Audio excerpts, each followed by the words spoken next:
शांति 21 जून 2022 की साकार मुरली है।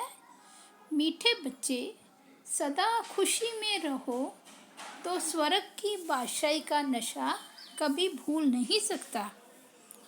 प्रश्न है, बाप कौन सी वंडरफुल सैम्पलिंग लगाते हैं? बाप कौन सी वंडरफुल सैम्पलिंग लगाते हैं? उत्तर है, पतित मनुष्यों को पावन देवता बना देना।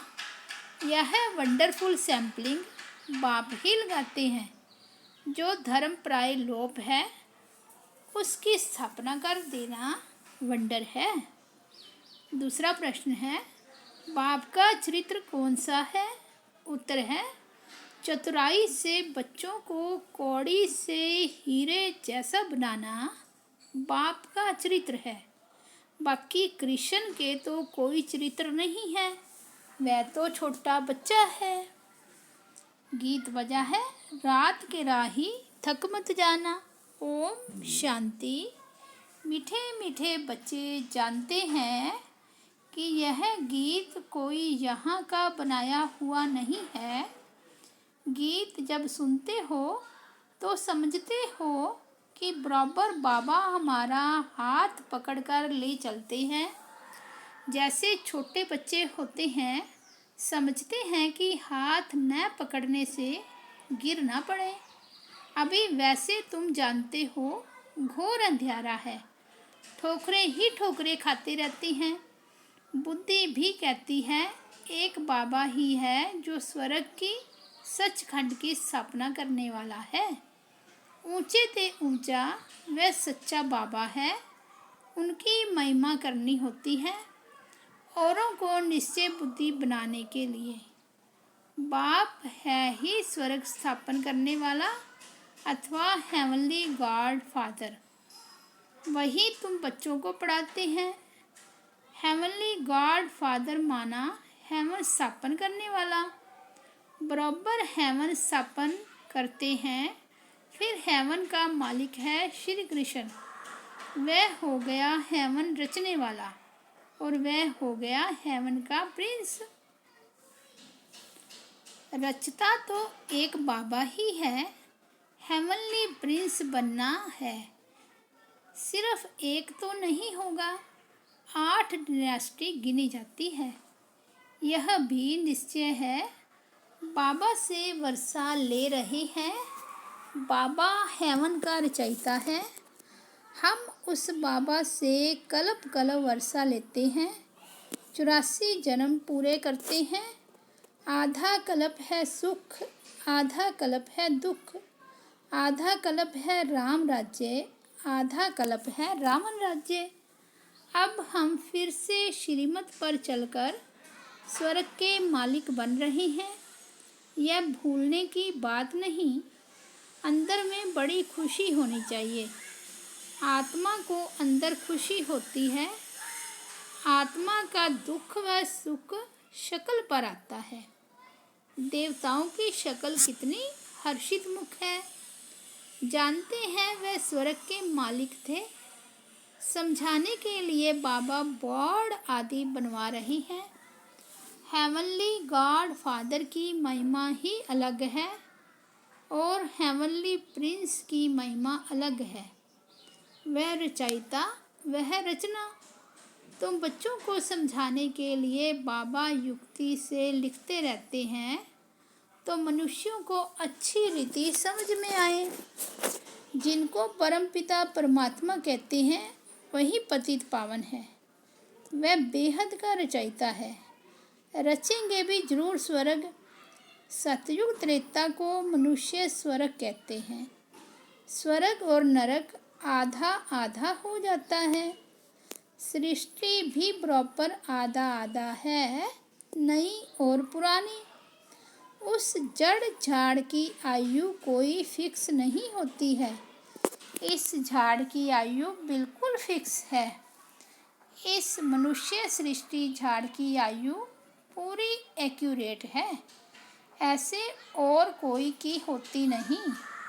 1 सेकंड का भी फर्क नहीं पड़ सकता। वैरायटी झाड़ है, एक्यूरेट बना बनाया ड्रामा है। यह खेल 4 भाग में बांटा हुआ है। जगन्नाथपुरी में हांडा चढ़ाते हैं चावल का, उसमें 4 भाग हो जाते हैं। यह सृष्टि भी 4 भागों में बटी हुई है। इसमें 1 सेकंड भी कम ज्यादती नहीं हो सकता। तुम जानते हो बाप ने 5000 वर्ष पहले भी समझाया था, हूबहू वैसे ही समझा रही हैं। निश्चय है 5000 वर्ष बाद फिर हेवनली गॉड फादर, स्वर्ग की स्थापना करने वाला, हमको स्वर्ग की बादशाही प्राप्त कराने के लिए लायक बना रहे हैं। बाबा लायक बनाते हैं, रावण नालायक बनाते हैं, जिससे भारत कौड़ी जैसा बन पड़ता है। बाबा ऐसा हमें लायक बनाते हैं जो भारत हीरे जैसा बन जाता है। नंबरवार मर्तबे तो होते ही हैं। हर एक का अपना अपना कर्म बंधन का हिसाब किताब है। कोई पूछते हैं बाबा हम वारिस बनेंगे व प्रजा? बाबा कहते हैं अपना कर्म बंधन देखो। कर्म अकर्म विकर्म की गति तो बाप ही समझाते हैं। बाबा हमेशा अलग अलग राय पूछो अपने लिए, बाबा बताएंगे तुम्हारे हिसाब किताब किस प्रकार के हैं, तुम क्या पद पा सकते हो। सारी राजधानी स्थापन हो रही है। एक बाप ही किंगडम स्थापन करते हैं, बाकी सब अपना अपना धर्म स्थापन करते हैं। सतयुग में लक्ष्मी नारायण का राज्य था ना, वह है उन्हों की प्रलब्ध, सो भी नंबरवार। उन्होंने प्रलब्ध कैसे पाई अभी तुम देख रहे हो ना। बाप कहते हैं मैं कल्प के संगम पर आता हूँ। अनेक ऐसे कल्प के संगम बीते हैं, बीतते चलेंगे, उनका कोई अंत है नहीं। बुद्धि भी कहती है पतित पावन बाप आएंगे ही संगम पर, जबकि पतित राज्य का विनाश कराए पावन राज्य की स्थापना करनी है। इस संगम की ही महिमा है। सतयुग त्रेता के संगम पर कुछ होता नहीं, वह तो सिर्फ रजाई की ट्रांसफ़र होती है। लक्ष्मी नारायण का राज्य बदल राम सीता का राज्य होता है। बस यहाँ तो कितना हंगामा होता है। बाप कहते हैं अब यह सारी पतित दुनिया खत्म होने वाली है, सबको जाना है। बाबा कहते हैं मैं सबका गाइड बनता हूँ, दुख से लिबरेट कर सदैव के लिए सुख शांति धाम सुख धाम में ले जाता हूँ। तुम जानते हो हम सुख धाम में जाएंगे, बाकी सब शांति धाम में जाएंगे। इस समय मनुष्य कहते भी हैं मन को शांति कैसे मिले, ऐसे कभी नहीं कहेंगे कि सुख मिले। शांति के लिए ही कहते हैं, सब शांति में ही जाने वाले हैं, फिर अपने अपने धर्म में आने वाले हैं। धर्म की वृद्धि तो होनी ही है। आधा कल्प है सूर्यवंशी चंद्रवंशी राजधानी, फिर और धर्म आते हैं। अभी आदि सनातन देवी देवता धर्म का कोई है नहीं, धर्म ही प्राय लोप हो जाता है, फिर स्थापना होती है। सैंपलिंग लग रही है। बाप यह सैंपलिंग लगाते हैं, वह फिर झाड़ों आदि की सैंपलिंग लगाते हैं। यह सैंपलिंग कैसा वंडरफुल है। यह भी अपने को देवी देवता धर्म का नहीं कहेंगे। बाप समझाते हैं जब ऐसी हालत होती है तब मैं आता हूँ। अब तुम बच्चों को मैं सब शास्त्रों का राज समझाता हूँ। अब तुम जज करो कि कौन राइट है। रावण है ही रॉन्ग मत देने वाला, इसलिए अनराइटियस कहा जाता है। बाप है ही राइटियस। सच्चा बाबा सच ही बताएंगे, सचखंड के लिए सच्चा ज्ञान बताते हैं। बाकी यह वेद शास्त्र है भक्ति मार्ग के। कितने मनुष्य पढ़ते हैं? लाखों गीता पाठशालाएं अथवा वेद पाठशालाएं होंगी, जन्म जन्मांतर से पढ़ते ही आते हैं। आखिर कोई तो एम ऑब्जेक्ट होनी चाहिए। पाठशाला के लिए एम ऑब्जेक्ट चाहिए। शरीर निर्वाह अर्थ पढ़ते हैं, एम ऑब्जेक्ट होती है।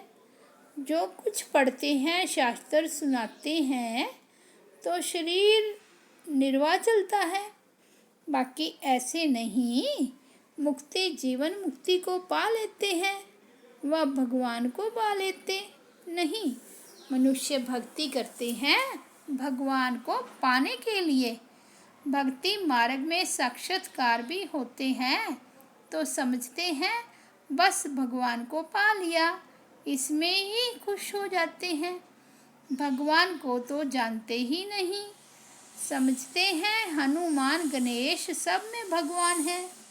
सर्वव्यापी का बुद्धि में बैठा हुआ है ना।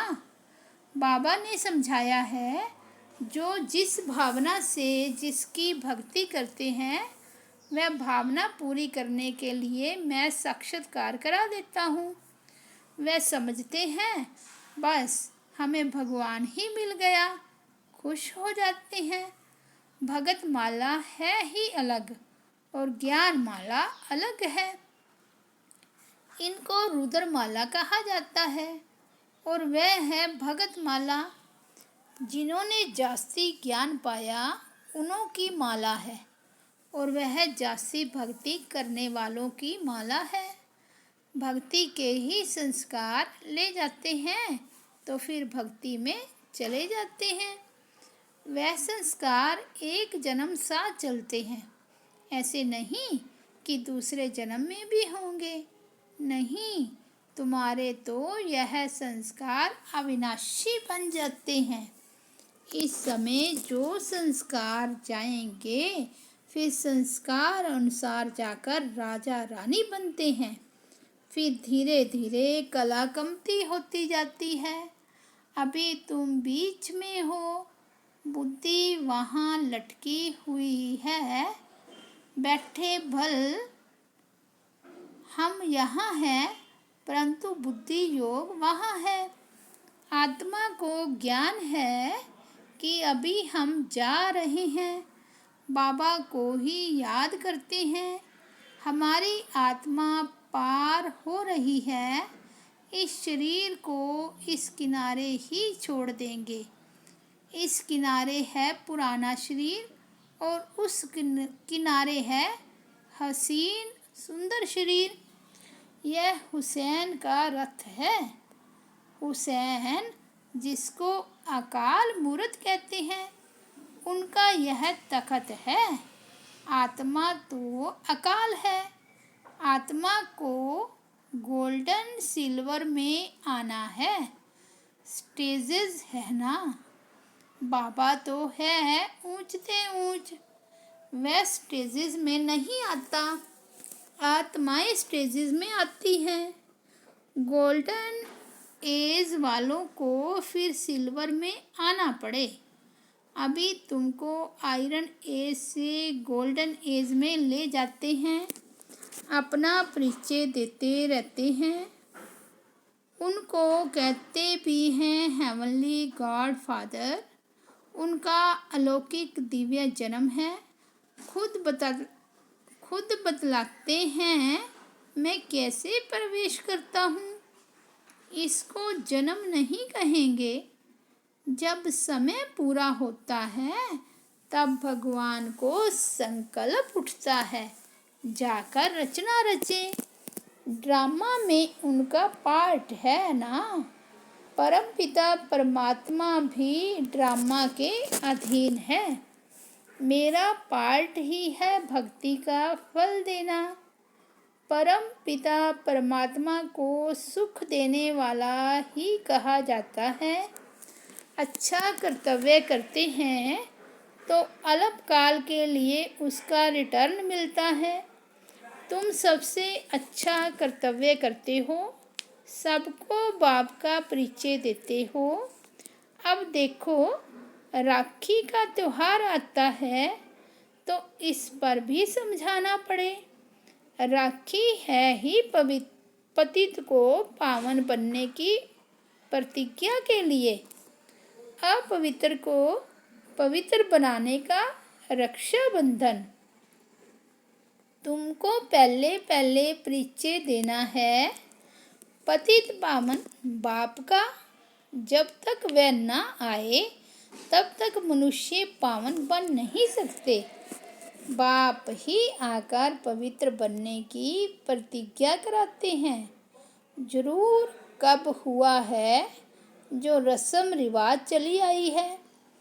अब प्रैक्टिकल में देखो, ब्रह्मा कुमार कुमारियाँ राखी बांध पवित्र रहते हैं। जनेऊ कंगन आदि भी सब पवित्रता की निशानी है। पतित पावन बाप कहते हैं काम महाशत्रु है। अब मेरे साथ प्रतिज्ञा करो कि हम पवित्र रहेंगे, बाकी कोई कंगन आदि पहनना नहीं है। बाप कहते हैं प्रतिज्ञा करो, मुझे 5 विकार दान करो। यह राखी बंधन 5000 वर्ष पहले भी हुआ था। पतित पावन बाप आया था, आकर राखी बांधी थी कि पवित्र बनो, क्योंकि पवित्र दुनिया की स्थापना हुई थी। अब तो नरक है, हम फिर से आए हैं। अब श्रीमत पर प्रतिज्ञा करो और बाप को याद करो तो तुम पावन बन जाएंगे। अभी पतित मत बनो। तुम भी कहो हम ब्राह्मण आए हैं प्रतिज्ञा कराने। हम प्रतिज्ञा करते हैं हम कभी पतित नहीं बनेंगे, परंतु ऐसे भी बहुत लिखकर ख़त्म हो गए। पतित पावन बाप आते ही हैं संगम पर। ब्रह्मा द्वारा आकर डायरेक्शन देते हैं बच्चों को कि पवित्र बनो। यहाँ सबसे प्रतिज्ञा की है, यहाँ सब ने प्रतिज्ञा की है। तुम भी जज करो, तब ही बाप से वर्षा मिलना है। तुम पवित्र ब्राह्मण बनो तो पिता बन जाएंगे। हम ब्राह्मणों की प्रतिज्ञा की हुई है। एल्बम भी दिखाना चाहिए। यह राखी बंधन की रस्म कब शुरू हुई थी? अभी संगम पर यह पवित्रता की प्रतिज्ञा की हुई है, जो फिर 21 जन्म तक पवित्र रहते हैं। अब बाप कहते हैं मामेकम याद करो। ऐसी ऐसी पॉइंट्स निकाल पहले ही भाषण बनाना चाहिए। यह रस्म कब से शुरू हुई? 5000 वर्ष की बात है। कृष्ण जन्माष्टमी भी 5000 वर्ष की बात है। कृष्ण के चरित्र तो कुछ है नहीं, वह तो छोटा बच्चा है। चरित्र तो एक बाप के हैं जो चतुराई से बच्चों को कौड़ी से हीरे जैसा बनाते हैं। बलिहारी उस एक की ही है और किसका बर्थडे मनाना कोई काम का नहीं।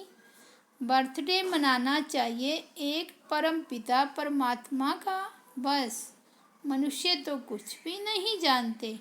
अच्छा, मीठे मीठे सिकी लदे बच्चों प्रति माता पिता बाप दादा का याद प्यार और गुड मॉर्निंग।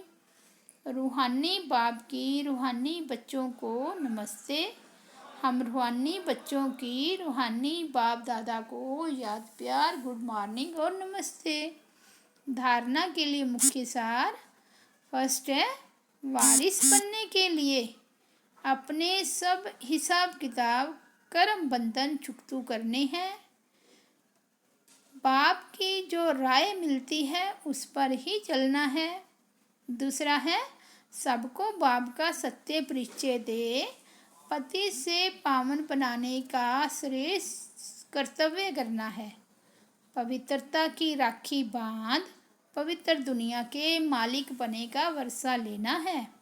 वरदान है, एक पास शब्द की स्मृति द्वारा किसी भी पेपर में फुल पास होने वाले पास विद ऑनर भव। किसी भी पेपर में फुल पास होने के लिए उस पेपर के क्वेश्चन के विस्तार में नहीं जाओ। ऐसा नहीं सोचो कि यह क्यों आया, कैसे आया, किसने किया।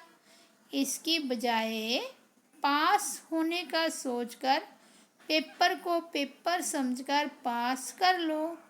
सिर्फ एक पास शब्द स्मृति में रखो कि हमें पास होना है, पास करना है और बाप के पास रहना है, तो पास विद ऑनर बन जाएंगे। स्लोगन है, स्वयं को परमात्म प्यार के पीछे कुर्बान करने वाले ही सफलता मूर्त बनते हैं। अच्छा, ओम शांति।